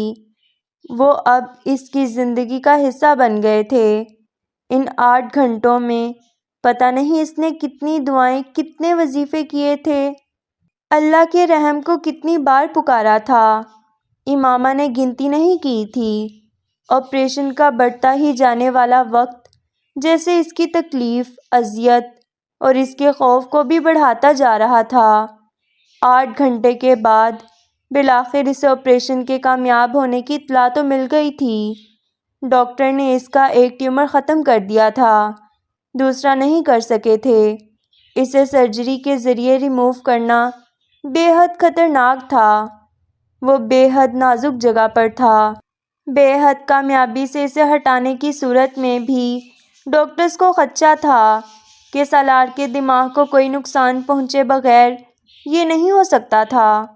سرجری کے بغیر اسے ادویات اور دوسرے طریقوں سے کنٹرول کرنا زیادہ بہتر تھا، کیونکہ ان میں فوری طور پر سالار کی زندگی اور دماغ کو نقصان پہنچنے کا اندیشہ نہیں تھا۔ 8.5 گھنٹے کے بعد امامہ اور سکندر عثمان نے بالآخر اسے دیکھا تھا۔ وہ ابھی ہوش میں نہیں آیا تھا، اسے کچھ گھنٹوں کے بعد ہوش آنا تھا۔ ہوش میں آنے کے بعد ڈاکٹرز آپریشن کی صحیح طرح کامیابی منا سکتے تھے۔ جب وہ ہوش میں آنے کے بعد بات چیت کرنا شروع کرتا، اپنی فیملی کو پہچانتا، اپنے ذہن کے متاثر نہ ہونے کا ثبوت دیتا۔ امامہ ایک دریا پار کر آئی تھی، اب آگے ایک اور دریا کا سامنا تھا۔ امامہ سالار کو بہت دیر تک نہیں دیکھ سکی، وہ زندگی میں دوسری بار اسے اس طرح دیکھ رہی تھی، بے بسی کی حالت میں، زندگی اور موت سے لڑتے ہوئے۔ پہلی بار اس نے اپنی شادی سے پہلے اسے تب دیکھا تھا جب اس نے کلائی کاٹ کر خودکشی کی کوشش کی تھی، اور اب اتنے سالوں بعد وہ اسے ایک بار پھر اس حالت میں دیکھ رہی تھی، تاروں اور ٹیوبز میں جکڑا ہوا۔ وہ اسے دیکھنے کی کوشش کرنے کے باوجود اس پر نظر نہیں جما سکی، وہ وہاں سے باہر آ گئی۔ وہ لوگ اب اسپتال میں نہیں ٹھہر سکتے تھے، نہ چاہتے ہوئے بھی۔ اسے ہسپتال سے واپس اس کرائے کے اپارٹمنٹ میں آنا پڑا تھا جہاں وہ لوگ رہ رہے تھے۔ سکندر عثمان اس کے ساتھ تھے۔ سالار کے دونوں بھائی اور فرقان ہسپتال کے قریب اپنے کچھ دوستوں کے ہاں رہ رہے تھے۔ سکندر عثمان کو ان کے کمرے میں چھوڑ کر وہ اپنے کمرے میں آئی۔ وہاں عجیب سناٹا تھا، یا شاید وحشت تھی۔ وہ بے حد تھکی ہوئی تھی، سونا چاہتی تھی، اس کے باوجود سو نہیں پا رہی تھی، یوں جیسے وہ بے خوابی کا شکار ہو گئی تھی۔ اس کے اسمارٹ فون پر جبریل اسکائپ پر آن لائن نظر آ رہا تھا۔ وہ بے اختیار اسے کال کرنے لگی۔ بابا کیسے ہیں؟ اس نے سلام و دعا کے بعد پہلا سوال کیا۔ وہ ٹھیک ہیں، آپریشن ٹھیک ہو گیا ہے۔ ڈاکٹرز اب ان کے ہوش میں آنے کا انتظار کر رہے ہیں، وہ اس کو بتانے لگی۔ آپ پریشان نہ ہوں، وہ ٹھیک ہو جائیں گے۔ وہ ہمیشہ کی طرح ماں کو تسلی دے رہا تھا۔ جبریل، تم تلاوت کرو کسی ایسی صورت کی کہ مجھے نیند آ جائے۔ وہ اولاد کے سامنے اتنی بے بس اور کمزور ہو کر آنا نہیں چاہتی تھی، لیکن ہو گئی تھی۔ جبریل نے لیپ ٹاپ کی اسکرین اور اس کا ستا ہوا چہرہ دیکھا، پھر جیسے اس نے ماں کی تکلیف کم کرنے کی کوشش کی۔ آپ کو سورہ رحمان سناؤں؟ ہاں، اوکے، میں وضو کر کے آتا ہوں۔ آپ بستر پر لیٹ جائیں۔ وہ پچھلے 2 دن میں پہلی بار مسکرائی تھی۔ وہ وضو کے بغیر زبانی کوئی چھوٹی بڑی آیت بھی نہیں پڑھتا تھا۔ یہ احترام انہوں نے اسے نہیں سکھایا تھا، یہ اس کے اندر تھا۔ قرآن پاک کو حفظ کرنے کی خواہش کا اظہار بھی ان کی طرف سے ہونے سے بہت پہلے اس کی طرف سے ہوا تھا۔ وہ تب صرف 3 سال کا تھا اور سالار کو روزانہ بلا ناغہ قرآن پاک کی تلاوت کرتے دیکھتا تھا۔ پھر ایک دن اس نے امامہ سے پوچھا تھا، بابا کیا پڑھتے ہیں؟ وہ اللہ کی کتاب پڑھتے ہیں، جیسے تم قاعدہ پڑھتے ہو۔ امامہ نے اسے بتایا۔ لیکن قاعدہ تو بہت چھوٹا ہے۔ جبریل نے جیسے اپنی مایوسی ظاہر کی۔ جب تم قاعدہ پڑھ لو گے پھر قرآن پاک پڑھنا۔ لیکن وہ تو میں بہت دفعہ پڑھ چکا ہوں۔ وہ اپنا قرآنی قاعدہ واقعی کئی دفعہ پڑھ چکا تھا۔ اسے سبق دینے، دہرائی کروانے اور اگلے دن سننے کی ضرورت نہیں پڑتی تھی۔ وہ قرآنی قاعدے کا کوئی حرف، کوئی آواز نہیں بھولتا تھا، اور یہ اس پہلے دن سے تھا جب اس نے قرآنی قاعدہ پڑھنا شروع کیا تھا۔ اس کے باوجود امامہ اور سالار اسے فوری طور پر پہلے سپارے پر نہیں لائے تھے۔ وہ اسے چھوٹی چھوٹی صورتیں اور قرآنی دعائیں یاد کرواتے تھے، اور جبریل وہ بھی برق رفتاری سے کر رہا تھا۔ سالار اسے قرآن پاک اس عمر میں پڑھانا چاہتا تھا جب وہ اس کتاب کو پڑھتے ہوئے سمجھ بھی پائے۔ بابا کو یہ ساری کتاب یاد ہے؟ جبریل نے اس قرآن پاک کی ضخامت کو اپنے ننھے سے ہاتھ کی انگلیوں میں لے کر ناپنے کی کوشش کی جو سالار کچھ دیر پہلے پڑھ رہا تھا اور پڑھتے ہوئے ٹیبل پر چھوڑ کر گیا تھا۔ ہاں، امامہ اس کے تجسس سے محظوظ ہوئی تھی۔ ساری؟ جبریل نے جیسے کچھ بے یقینی سے ماں سے پوچھا۔ ساری۔ امامہ نے اس کے تجسس کو جیسے اور بڑھایا۔ جبریل میز کے قریب کھڑا سوچ میں گم قرآن پاک کی چوڑائی اور موٹائی کو ایک بار پھر اپنے ہاتھ کی انگلیوں سے ناپتا رہا۔ پھر اس نے اپنا کام ختم کر کے امامہ سے کہا، واو! امامہ بے اختیار ہنسی۔ اس نے باپ کو پورے حساب کتاب کے بعد داد دی تھی۔ مجھے بھی قرآن پاک زبانی یاد کرنا ہے، میں کر سکتا ہوں کیا؟ اس نے امامہ کی ہنسی سے کچھ نادم ہونے کے باوجود ماں سے پوچھا۔ ہاں بالکل کر سکتے ہو، اور انشاءاللہ کرو گے۔ کب؟ جب تم بڑے ہو جاؤ گے۔ بابا جتنا؟ جبریل کچھ خوش نہیں ہوا تھا۔ نہیں، بس تھوڑا سا بڑا۔ امامہ نے اسے تسلی دی۔ اوکے، اور جب میں قرآن پاک حفظ کر لوں گا تو میں بھی بابا کی طرح قرآن پاک کھولے بغیر پڑھا کروں گا۔ بالکل پڑھنا۔ امامہ نے جیسے اس کی حوصلہ افزائی کی۔ اور آپ کو بھی سناؤں گا، پھر آپ بھی آنکھیں بند کر کے سننا جیسے آپ بابا کو سنتی ہیں۔ اس نے ماں سے کہا تھا۔ اسے اندازہ نہیں تھا کہ وہ وقت اتنا جلدی آئے گا کہ وہ خود اس سے قرآن پاک کی تلاوت کرنے کی فرمائش کرے گی۔ ممی، آپ سو گئیں؟ اس نے جبریل کی آواز پر ہڑبڑا کر آنکھیں کھولیں اور سائڈ ٹیبل پر پڑا فون اٹھا لیا۔ وہ اسکائپ کی ونڈو میں نظر آ رہا تھا۔ نہیں، امامہ نے کہا۔ میں شروع کروں؟ جبریل نے کہا۔ ہاں۔ سر پر ٹوپی رکھے، ہاتھ سینے پر باندھے، وہ اپنی خوبصورت آواز میں سورہ رحمان کی تلاوت کر رہا تھا۔ اسے سالار سکندر یاد آنا شروع ہو گیا۔ وہ اس سے یہی سورت سنتی تھی اور جبریل کو جیسے یہ بات بھی یاد تھی۔ یہ پہلا موقع تھا جب اسے اندازہ ہوا کہ صرف سالار سکندر کی تلاوت اس پر اثر نہیں کرتی تھی۔ 10 سال کی عمر میں اس کا بیٹا اس سورت کی تلاوت کرتے ہوئے اپنی ماں کو اسی طرح مسحور اور دم بخور کر رہا تھا۔ اس کی آواز میں سوز تھا، اس کا دل جیسے پگھل رہا تھا، ایسے جیسے کوئی ٹھنڈے پہاڑوں کے ساتھ اس کے جسم کے راستے زخموں کو صاف کر رہا ہو۔ فَبِأَيِّ آلَاءِ رَبِّكُمَا تُكَذِّبَانِ، اور تم اپنے رب کی کون کون سی نعمتوں کو جھٹلاؤ گے؟ وہ ہر بار پڑھتا، ہر بار اس کا دل بھر آتا۔ بے شک اللہ تعالیٰ کی نعمتیں بے شمار تھیں، وہ شکر ادا نہیں کر سکتی تھی، اور سب سے بڑی نعمت وہ اولاد تھی جس کی آواز میں اللہ تعالیٰ کا وہ اعلان اس کے کانوں تک پہنچ رہا تھا، بار بار پہنچ رہا تھا۔ ممی، جبریل نے تلاوت ختم کرنے کے بعد بے حد مدھم آواز میں اسے پکارا، یوں جیسے اسے آنکھیں بند کیے دیکھ کر اسے خیال آیا ہو کہ شاید وہ تلاوت سنتے ہوئے سو گئی ہیں اور وہ اسے جگانا نہ چاہتا ہو۔ وہ سوئی نہیں تھی، لیکن سکون میں تھی، جیسے کسی نے اس کے سر اور کندھوں کا بوجھ اتار کر اسے ہلکا کر دیا ہو۔ جبریل، تم عالم بننا، آنکھیں بند کیے کہ اس نے جبریل سے کہا، تمہاری آواز میں بہت تاثیر ہے۔ ممی، مجھے نیورو سرجن بننا ہے۔ وہ ایک لمحے خاموش رہا تھا اور پھر اسی مدھم آواز میں اس نے ماں کو اپنی زندگی کی اگلی منزل بتا دی تھی۔ امامہ نے آنکھیں کھول لیں، وہ بے حد سنجیدہ تھا۔